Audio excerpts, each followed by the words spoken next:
할렐루야. 오늘 수요 저녁 기도에 나오신 여러분을 진심으로 축복합니다.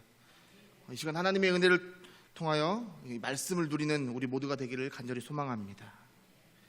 며칠 전에 저희 집 아이들이 저희 방에 찾아왔습니다. 엄마랑 자고 싶다라고 하면서 방에 찾아왔습니다. 그 얘기인즉슨 저보고 나가라는 얘기입니다. 그래서 자연스럽게 아이들은 아내랑 침대에 두고 저는 홀로 아이들 방에 가서 누우려고 자려고 이제 누웠습니다. 근데 잠들만 하면 자꾸만 탁탁 탁탁 탁탁 이런 소리가 들리는 겁니다. 불을 켜면 아무 소리도 안 들리고 뭐가 있나 봐도 아무도 없고, 그리고 소리가 크게 들리는 것도 아니고 또 주기적으로 들리는 것도 아닙니다. 근데 분명히 소리가 들립니다. 대체 무슨 소리인가 이렇게 귀를 기울여서 봤더니 소리가 안 들립니다.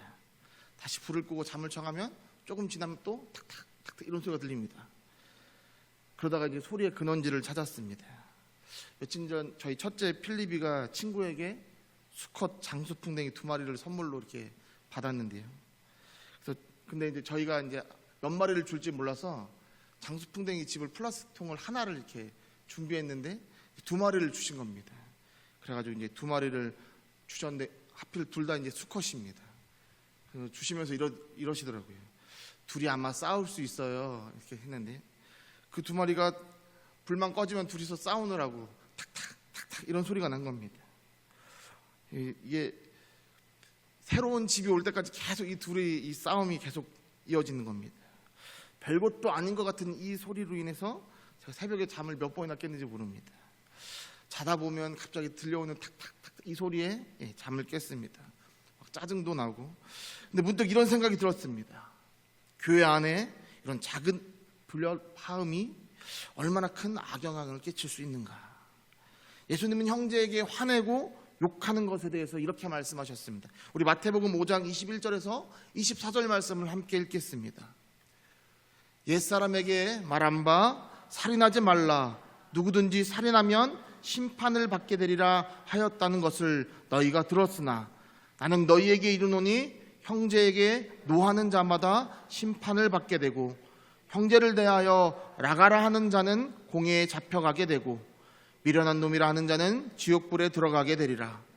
그러므로 예물을 제단에 드리려 하다가 거기서 내 형제에게 원망 들을 만한 일이 있는 것이 생각나거든 예물을 제단 앞에 두고 먼저 가서 형제와 화목하고 그 후에 와서 예물을 드리라. 놀랍게도 예수님은 형제에게 화내고 욕하는 것을 살인과 비교하십니다. 그리고 그 결과가 지옥불이라고 말씀하십니다. 또 예수님은 형제와 화목을 강조하십니다. 사랑하는 성도 여러분, 우리는 주님 안에서 한 형제고 한 자매인 줄 믿습니다.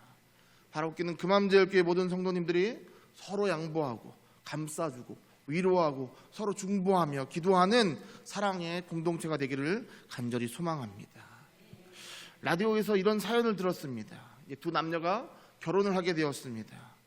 신랑 측 신부 측 다 하나님을 믿었기 때문에 결혼식은 교회에서 치러졌고 결혼식 순서에 사회자가 사람들이 보내준 이 축사를 직접 읽어주는 그런 순서를 넣었습니다.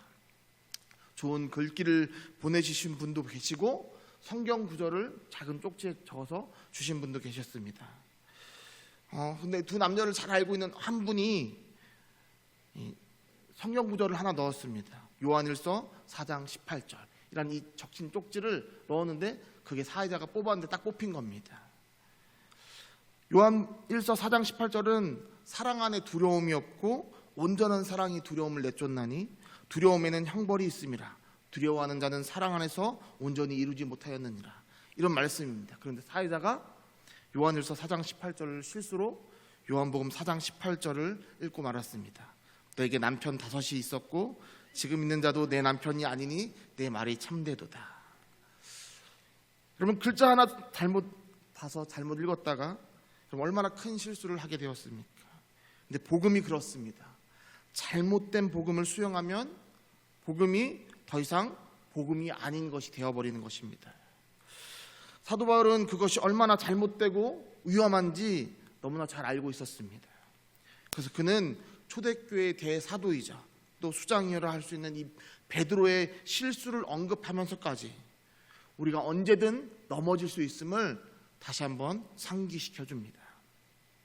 그리고 오늘 본문 3장의 첫 구절에서 계속해서 갈라디아 교회 성도들에게 간절히 호소합니다. 우리 함께 본문 3장 1절 말씀을 읽겠습니다.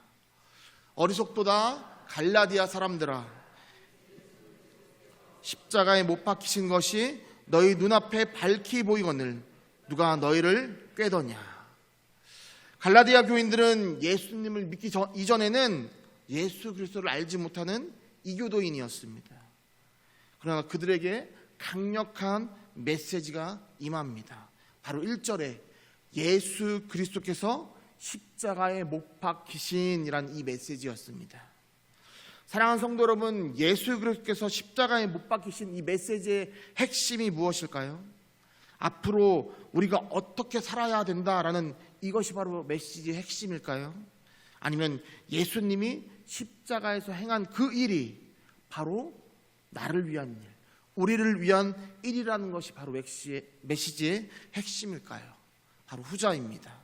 예수 그리스도께서 십자가에 못 박히신 그 일이 바로 우리를 위한 일, 나를 위한 일이 될 때 그 메시지는 우리를 감화시키시고 우리를 변화시키는 줄 믿습니다. 사도 바울은 본문 1절에 밝히 보여주셨다라고 이렇게 말하는데, 여기에서 밝히라는 이 헬라어는 그림같이 생생하게 라는 의미를 가지고 있습니다. 예를 들어 이제 현재 제가 찾아봤더니 교보문고 베스트셀러 1위가 전지적 푸바오 시점 아일러프 에디션이라는 책입니다. 방송에서도 푸바오 이런 얘기가 많이 나와서 다들 많이 아실 텐데요. 푸바오는 에버랜드에서 지내던 팬더 이름입니다. 지난해 출간돼서 베스트셀러가 됐던 전지적 푸바오 시점이라는 이 책이 있는데요. 거기 그 책에다가 사육사 이 송바오라 불리는 이 사육사의 편지랑 또 미공개 사진이 더 붙여져서 특별 한정판으로 나왔는데 이 책도 바로 베스트셀러가 되었습니다. 근데 여러분, 우리가 푸바오에 관한 책을 여러 권 사서 읽고 또 읽고 미공개 사진도 여러 장 갖고 있다고 해서 우리가 푸바오랑 무슨 관련이 있겠습니까? 정작 푸바오는 우리를 알지 못합니다. 그러나 이 송바오라고 불렸던 이 사육사 이 송영관 씨는 푸바오와 우리와 그 관계랑은 전혀 다른 관계를 갖고 있습니다. 왜냐하면 그는 이 푸바오를 직접 양육했고 함께 시간을 보냈기 때문입니다. 먹을 것도 줬고 아프면 보살펴줬고, 뿐만 아니라 이 푸바오 또한 송영관 사육사를 잘 알고 있습니다. 그래서 이 둘은 우리와 달리 이 둘은 매우 특별한 사이입니다. 여러분, 여기에서 밝혀 보여주셨다는 의미가 바로 이와 같습니다. 책이나 이 지식을 통해서 우리가 예수님에 관해 아는 것이 아니라 마치 이 사육사와 푸바오처럼 십자가에 달리신 예수님을 알고 경험하고 그분이 말씀하신 것을 깨닫고 그 말씀대로 살아가면서 우리가 그 안에서 온전한 믿음을 지켜가는 것, 이것이 바로 밝히 보이셨다는 것입니다. 그래서 사도 바울은 2절과 3절 말씀을 통해서 너희가 성령을 받은 것은 어떤 행위 때문이 아니라 바로 복음, 듣고 믿음에서 나온 것이라고 다시 한번 말씀해 줍니다. 우리 2절과 3절 말씀도 함께 읽겠습니다. 내가 너희에게서 다만 이것을 알려 하노니 너희가 성령을 받은 것이 율법의 행위로냐 혹은 듣고 믿음으로냐. 너희가 이같이 어리석으냐. 성령으로 시작하였다가 이제는 육체로 마치겠느냐.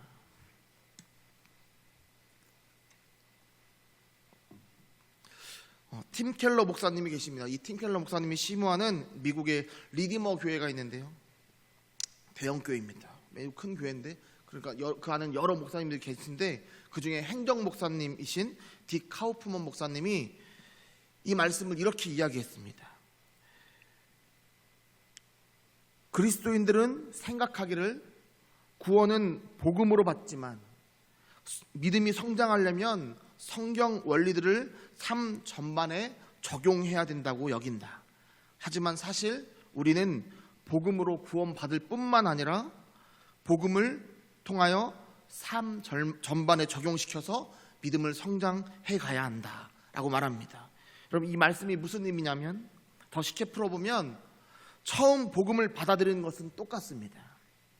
그런데 그 후 내가 그 말씀을 내 삶에 적용해야만 나의 믿음이 성장되어진다라고 하는 것은 잘못됐다는 것입니다.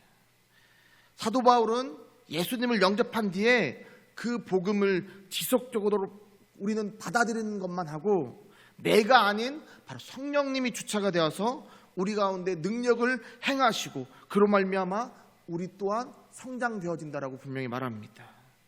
그래서 이 모든 일의 주체가 내가 아니라 성령 하나님이 되어야 된다라고 말합니다. 이것이 바로 본문 5절 말씀 내용입니다. 우리 본문 5절 말씀도 함께 읽어보겠습니다. 너희에게 성령을 주시고 너희 가운데서 능력을 행하시는 이의 일이 율법의 행위에서냐 혹은 듣고 믿음에서냐. 우리의 어떤 행위 때문이 아니라 바로 듣고 믿음으로 말미암은 것이라는 겁니다. 바로 복음 때문이라는 것입니다. 사랑하는 성도 여러분, 사도 바울은 시작도 복음이요 끝도 복음이라고 말합니다. 그래서 이 모든 것이 주님의 은혜인 복음의 역사라고 말하는 것입니다. 예수 그리스도의 복음이 우리를 구원할 뿐만 아니라 우리의 믿음을, 우리의 삶 전체를 주님께 나아가게 하고 우리를 성장시켜 나간다라고 말합니다. 이 복음의 역사에 동참하는 우리 모두가 되길 간절히 소망합니다. 이런 찬양이 있습니다. 내 평생 살아온 길 뒤돌아보니 짧은 내 인생길 오직 주의 은혜라. 자신의 삶을 표현할 때 오직 주의 은혜다라고 표현하는 한 찬양 사역자 있습니다. 이름이 지선입니다. 가명인데요. 여러분, 이 모든 것이 은혜, 이 찬양을 부른 이 그분이 바로 지선 찬양 사역자입니다. 우리는 이분 생각하면 막 밝게 웃고 찬양하는 모습이 떠오르겠지만 이분의 간증을 들어보면 딱 두 글자가 떠오릅니다. 고난. 이분은 원래 아버지가 유명한 KBS 관현악단의 플루티스트였습니다. 그런데 아버지가 그 좋은 직업을 내려놓고 그만두고 나와서 직접 오케스트라를 무려 3개나 만듭니다. 그렇게 사업을 시원하게 망했습니다. 사업이. 어머니는 아버지를 대신해서 공장을 다니기 시작했습니다. 그런데 안타깝게도 이 과정에서 아버지가 의처증에 걸립니다. 그래서 그 아내를 3일 동안이나 때립니다. 이 15살 이 지선 찬양 사역자가 어머니에게 할 수 있는 말은 단 하나였습니다. 엄마 도망가. 15살 어머니는 진짜로 집을 나가셨습니다.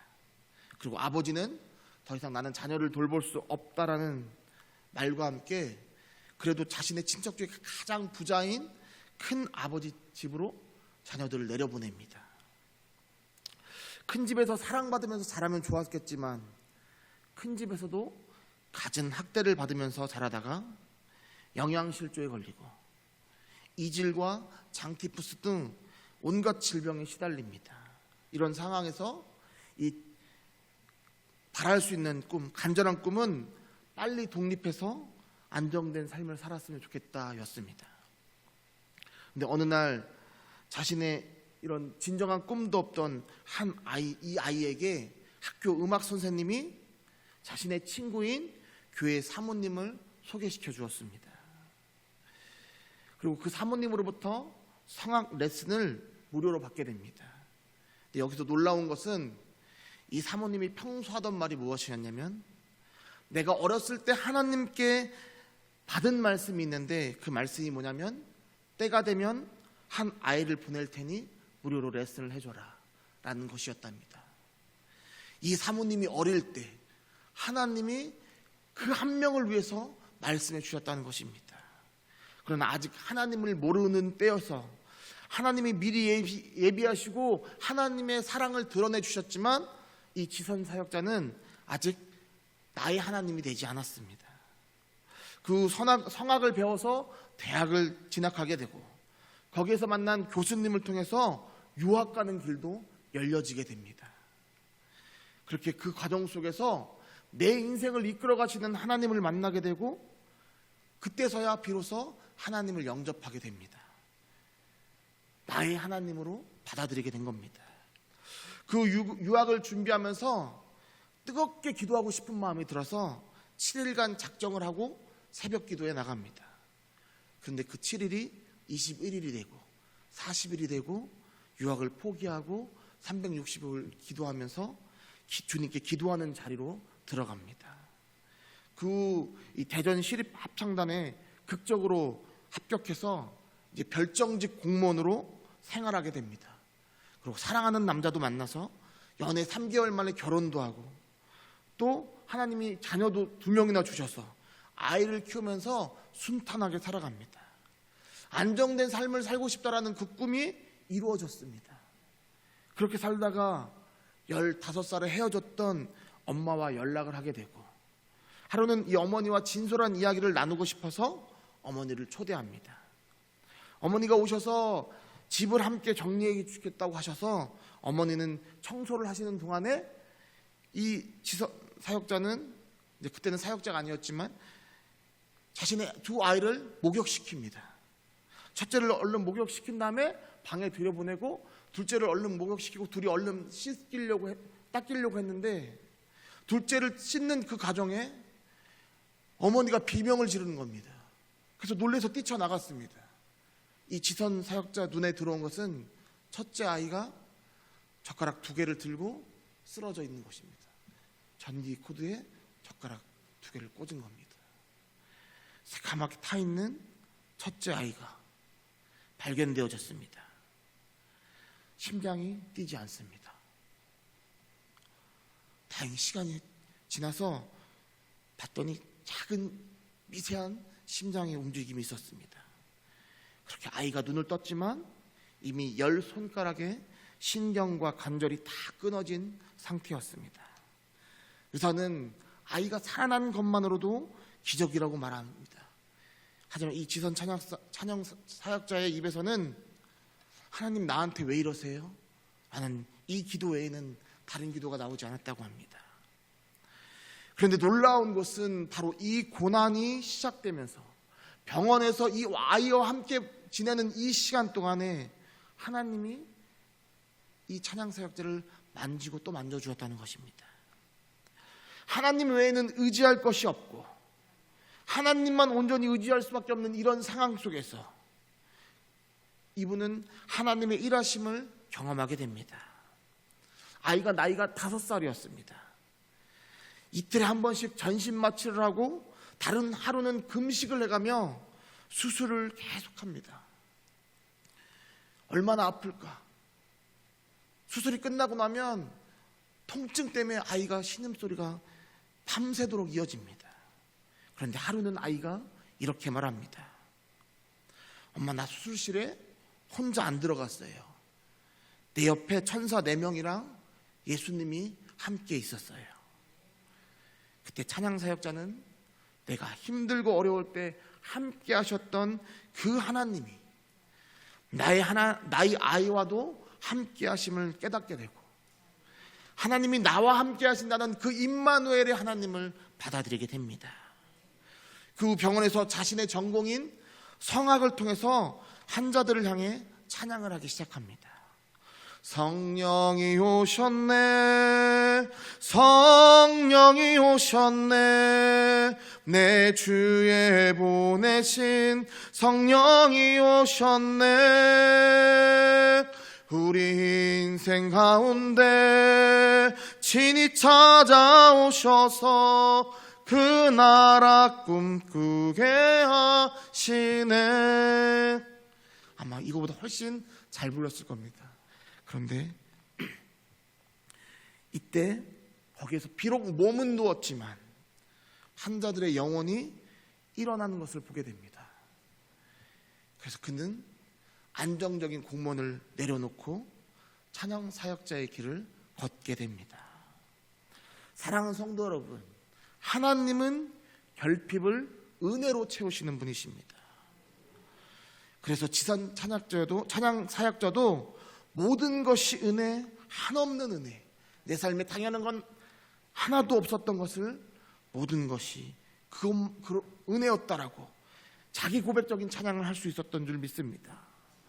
여러분, 우리 삶에 당연한 것 하나도 없습니다. 모든 것이 하나님의 은혜인 줄 믿습니다. 그리고 우리가 영적으로 민감해질수록 우리는 더욱 그 하나님의 은혜를 깨닫게 되는 줄 믿습니다.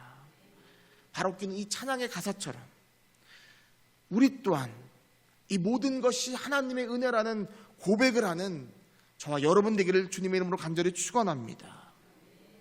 계속해서 이 사도 바울은 본문 6절과 9절 말씀을 통해서 믿음의 조상이라고 불렸던 이 아브라함 또한 이 그의 행위가 아닌 바로 믿음으로 말미암아 의롭다함을 받았음을 계속해서 선포합니다. 그런데 여기에서 우리가 눈여겨봐야 할 것은 바로 아브라함의 고향, 오늘 우리가 함께 나눌 것은 아브라함의 고향 메소포타미아의 우르라는 지역입니다. 여러분, 이 지금으로부터 적어도 4,000년 전 사람이 바로 아브라함입니다. 과연 이 4,000년 전에 우르라는 지역은 어떤 곳이었을까요? 우리 지도를 잠깐 보겠습니다. 지도를 보면 인류의 4대 문명이라고 불렸던 메소포타미아 문명이 보입니다. 저기 유프라테스 강이랑 티그리스 강, 이것이 바로 메소포타미아 문명인데요.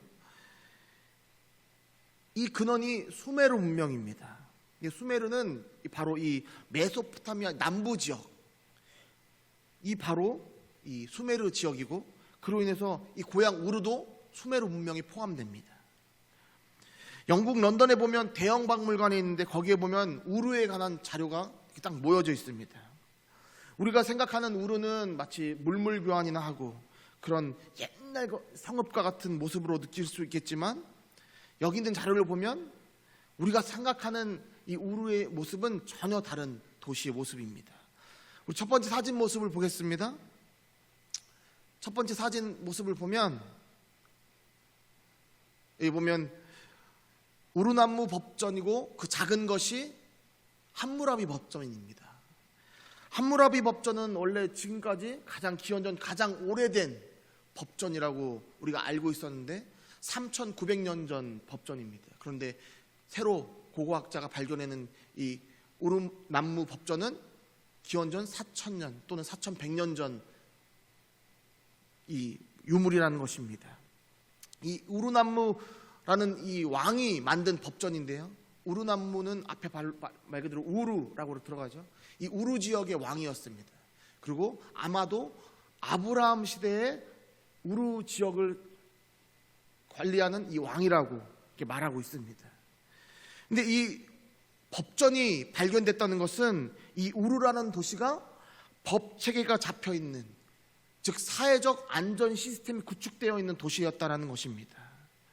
두 번째 사진 또 보면 이 두 번째 사진은 우르남무의 인장이라는 사진인데요. 저기 가운데 보면 이렇게 초승달이 보이죠. 이 우르라는 시는 달신 난나를 섬기던 이런 지역이었습니다. 그런데 이 모습이 뭐냐면 앉아있는 사람이 바로 우르남무 왕이고 수호신들이 지방 관리자들을 우르남무 앞에 데리고 갑니다. 그러면 한 명 한 명 우르남무가 통치권을 부여해주는 그런 모습을 점토로 그려놓은 거고 그 옆에 글로 적혀 있는 것입니다. 여러분, 이것은 무엇을 의미할까요? 바로 강력한 중앙 집권을 하던 나라였다라는 것입니다. 뿐만 아니라 이 체계적인 경제 체계가 작동했음을 보여주는 상거래 문서도 발견되고, 또 학교와 같은 이 교육기관에서 사용된 석판으로 만든 교과서도 발견되어집니다.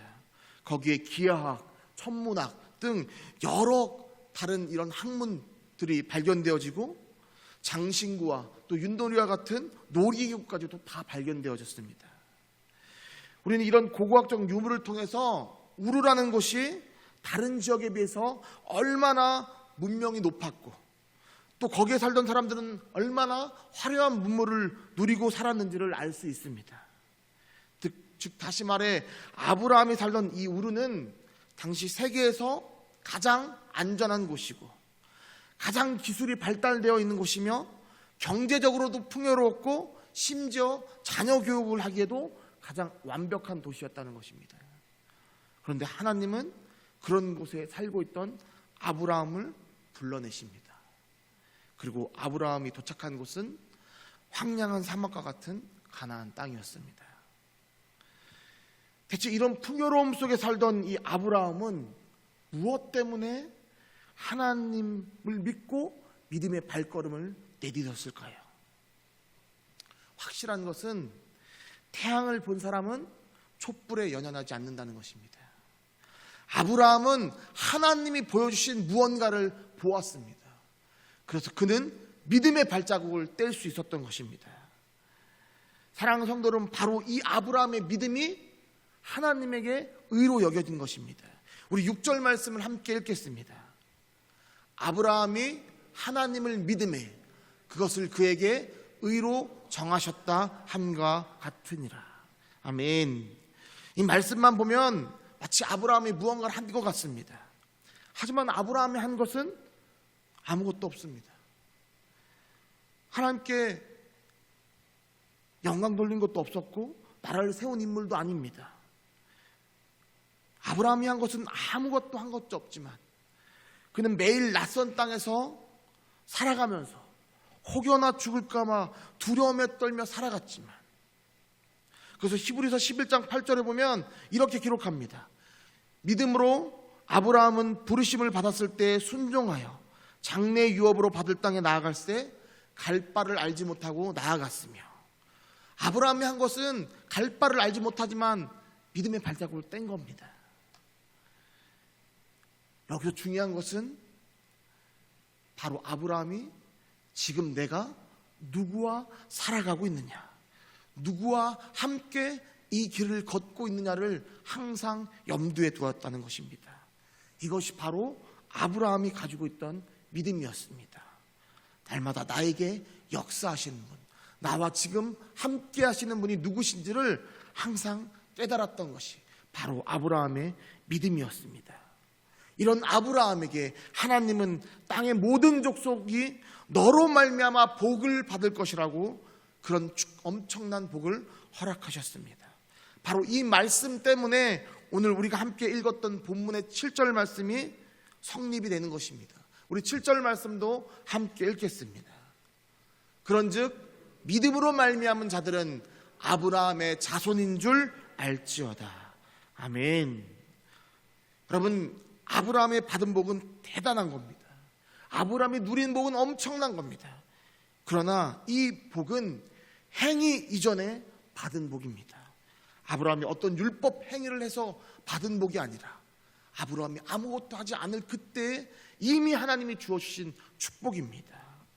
여러분, 이 아브라함이 이것을 어떻게 받아 누렸습니까? 바로 오직 믿음으로 받아 누렸습니다. 그래서 사도 바울은 갈라디아 교인들을 향해 이렇게 담대하게 선언할 수 있었습니다. 우리 9절 말씀도 함께 읽겠습니다. 그러므로 믿음으로 말미암은 자는 믿음이 있는 아브라함과 함께 복을 받느니라. 아멘. 사랑하는 성도 여러분, 사도 바울은 아브라함의 믿음이 갈라디아 교인들의 믿음이며 더 나아가 우리들의 믿음이라고 말씀해 줍니다.